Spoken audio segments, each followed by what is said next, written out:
स्वागत है इसके टेक्निकल क्लासेस में। तो चलो दोस्तों, आज बात करेंगे टी नीट एक्सेप्टेड क्वेश्चन 2023 और आज का जो कि चैप्टर है मैग्नेट एंड इलेक्ट्रोमैग्नेट के पार्ट 3 होगा। इससे पिछला वाला वीडियो अगर आप लोग नहीं देखे हैं तो जाकर के प्लेलिस्ट में चेक कर लीजिए, वहाँ से सारा वीडियो आप लोग को यानी कि चैप्टर वाइज मिल जाएगा। तो चलिए दोस्तों, आज का सबसे पहला प्रश्न से स्टार्ट करते हैं। आज का सबसे पहला प्रश्न दिया हुआ है, उससे पहले अगर चैनल पर नए हैं तो चैनल को जरूर सब्सक्राइब कर दीजिएगा और डिस्क्रिप्शन में आप लोग यानी कि व्हाट्सअप ग्रुप का, इंस्टाग्राम का, टेलीग्राम का और एक अदर चैनल का लिंक मिल जाएगा। आप लोग उसको जरूर सब्सक्राइब कर लीजिए, आप लोगों को बारी बारी से सभी पे नोटिफिकेशन मिलता रहेगा।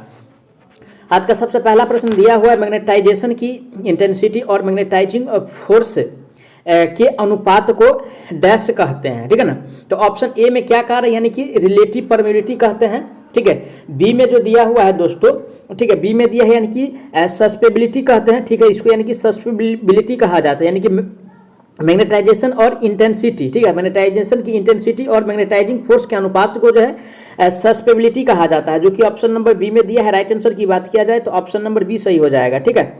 आगे बढ़ेंगे आज के नेक्स्ट क्वेश्चन पे। आज का नेक्स्ट क्वेश्चन दिया हुआ है, स्टील को चुंबक बनाना साधारणतः कठिन है क्योंकि, यानी कि स्टील को चुंबक बनाना क्यों कठिन है, ठीक है ना। तो ऑप्शन पढ़ेंगे। ऑप्शन ए में जो दिया हुआ है कह रहा है यानी कि इसकी सापेक्ष घनत्व अधिक होता है, बी में इसकी परमेबिलिटी अधिक होती है। तो इसका यानी कि परमेबिलिटी जो होता है दोस्तों, ठीक है, यानी कि परमेबिलिटी जो होता है यानी कि बहुत ज़्यादा होता है, इसके कारण इसको यानी कि चुंबकत्व करना बहुत कठिन होता है।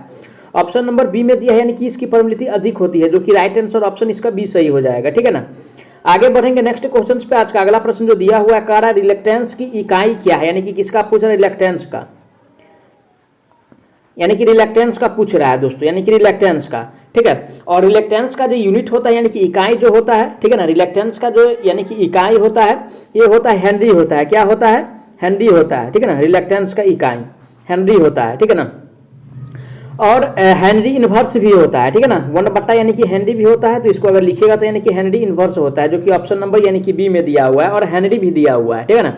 तो देखिए इस स्थिति में यानी कि हेनरी इनवर्स को फॉलो कीजिएगा, है ना। रिलेक्टेंस का इकाई जो होता है यानी कि हेनरी इनवर्स, जो कि बी में दिया हुआ है, ठीक है ना। अगर दोनों रहे तो हेनरी इनवर्स को टिक करना है, अगर नहीं रहे तो यानी कि क्या करना है, यानी कि इसको टिक करना है। आगे बढ़ेंगे नेक्स्ट क्वेश्चन पे। आज का अगला प्रश्न दिया हुआ है, रिलेटिविटी की इकाई क्या है, यानी कि इसका पूछ रहा है यानी कि रिटेंटिविटी का, ठीक है, रिटेंटिव यानी कि वीटी का इकाई हमसे पूछ रहा है। और देखिए दोस्तों, यानी कि रिटेंटिविटी का जो इकाई होता है ना, रिटेंटिविटी का जो इकाई होता है यानी कि एम्पियर टन प्रति होता है, मीटर होता है। क्या होता है, एम्पियर टन प्रति यानी कि मीटर होता है। ऑप्शन किस में दिया हुआ है, ए में कह रहा है एम्पियर टन, तो एम्पियर टन नहीं होता है। वेबर किसका है, यानी कि फ्लक्स का है, ठीक है। अब फ्लक्स प्रति मीटर स्क्वायर किसका है, यानी कि फ्लक्स घनत्व का है। ये सब ध्यान रखिएगा, एग्जाम में क्वेश्चन पूछा जाता है। तो यानी कि रिलेटिविटी की इकाई जो होता है एम्पियर टन प्रति मीटर होता है, जो कि ऑप्शन नंबर बी में दिया है। राइट आंसर की बात किया जाए तो बी सही हो जाएगा।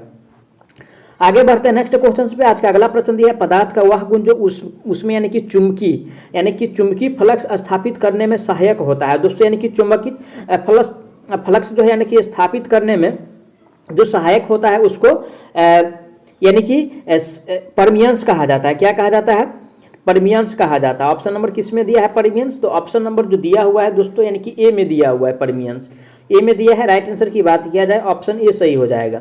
आगे बढ़ेंगे नेक्स्ट क्वेश्चन पे। आज का अगला प्रश्न दिया हुआ है, चुंबकीय और विद्युत सर्किट की तुलना करते समय चुंबकीय सर्किट में फ्लक्स की तुलना विद्युत सर्किट में किससे करेंगे, यानी कि विद्युत सर्किट में कह रहा है, किस में कह रहा है, विद्युत यानी कि सर्किट में कह रहा है। और दोस्तों यानी कि इसका यानी कि अगर तुलना किया जाए, है ना, तो इसका तुलना अगर किया जाए तो यानी कि करंट से होगा। किससे होगा, करंट से, ठीक है ना। ऑप्शन किस में दिया है, करंट।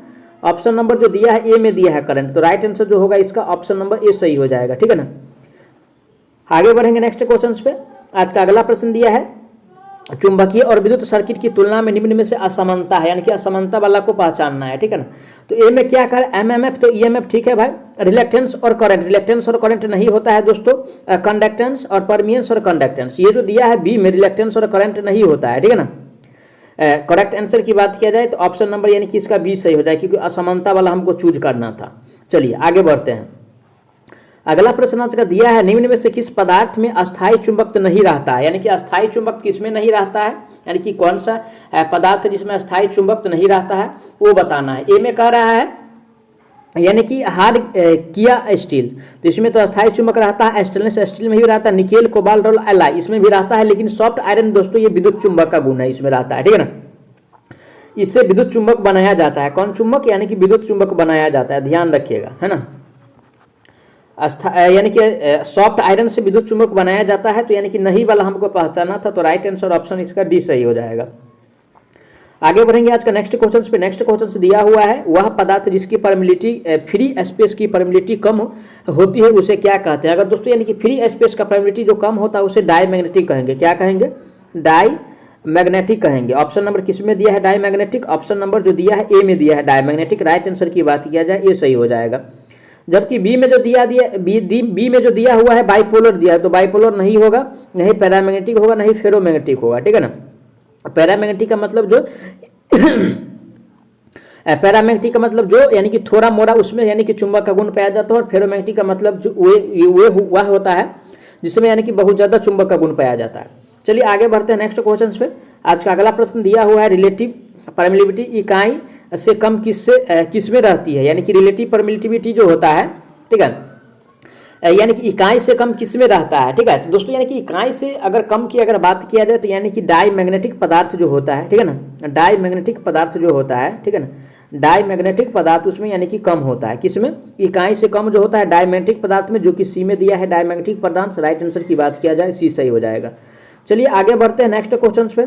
आज का अगला प्रश्न है, हिस्टेसिस हानि सबसे कम किस पर निर्भर करता है? यानी कि हिस्टेसिस लॉस जो होता है, ठीक है, हिस्टेसिस लॉस दोस्तों यानी कि सबसे कम जो है किस पे निर्भर करता है? तो दोस्तों यानी कि सबसे कम जो निर्भर करता है, ठीक है ना, ये डिपेंड करता है आपको यानी कि वातावरण के तापमान यानी कि टेम्परेचर पे, ठीक है, टेम्परेचर पे डिपेंड करता है। ए में कह रहा है फ्लक्स घनत्व पे निर्भर बहुत ज़्यादा करता है, फ्रिक्वेंसी पे करता है, लेकिन ये जो दिया है यानी कि वातावरण का तापमान इस पर बहुत कम निर्भर करता है, जो कि सी में दिया है। राइट आंसर सी सही हो जाएगा। चलिए आगे बढ़ते हैं। आज का अगला प्रश्न दिया है, रिलेटिविटी किसके समान होता है? रिलेटिविटी का यानी कि समान पूछ रहा है। और दोस्तों यानी कि रिलेटिविटी का जो समान होता है रेजिस्टिविटी होता है। क्या होता है? रेजिस्टिविटी होता है, ठीक है ना, रेजिस्टिव यानी कि वीटी होता है। किसमें दिया हुआ है? कौन सा ऑप्शन में दिया है? ऑप्शन नंबर सी में दिया है। राइट आंसर जो होगा ऑप्शन सी सही हो जाएगा। चलिए आगे बढ़ते हैं। अगला प्रश्न दिया हुआ है, कह रहा है जब कोई कंडक्टर यानी कि मैग्नेटिक फील्ड को काटता है तब कंडक्टर में ईएमएफ पैदा हो जाता है। उपरोक्त कथन किसके सिद्धांत पर है? ठीक है, और दोस्तों ये कथन जो है ना, ये जो कथन है यानी कि फैराडे के नियम है, फैराडे लॉ है, फैराडे लॉ। ऑप्शन किस में दिया है? फैराडे का नियम ऑप्शन नंबर ए में दिया हुआ है। राइट आंसर जो होगा ऑप्शन नंबर ए सही हो जाएगा। चलिए आगे बढ़ते हैं अगला प्रश्न पे। आज का अगला प्रश्न दिया है, मैग्नेटिक फ्लक्स विद्युत सर्किट में जुड़कर ईएमएफ पैदा करता है यदि ऑप्शन ए में कह रहा है विद्युत सर्किट स्थिर हो। क्या कह रहा है ऑप्शन ए में? विद्युत सर्किट स्थिर हो, तो स्थिर नहीं होगा भाई।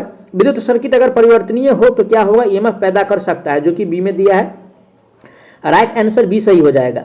चलिए आगे बढ़ते हैं नेक्स्ट क्वेश्चन पे। आज का अगला प्रश्न दिया है, मैग्नेटिक फ्लक्स विद्युत सर्किट से जुड़कर ईएमएफ पैदा करता है जब विद्युत सर्किट परिवर्तनीय हो। सेम ही क्वेश्चन है, राइट आंसर इसका भी सही हो जाएगा।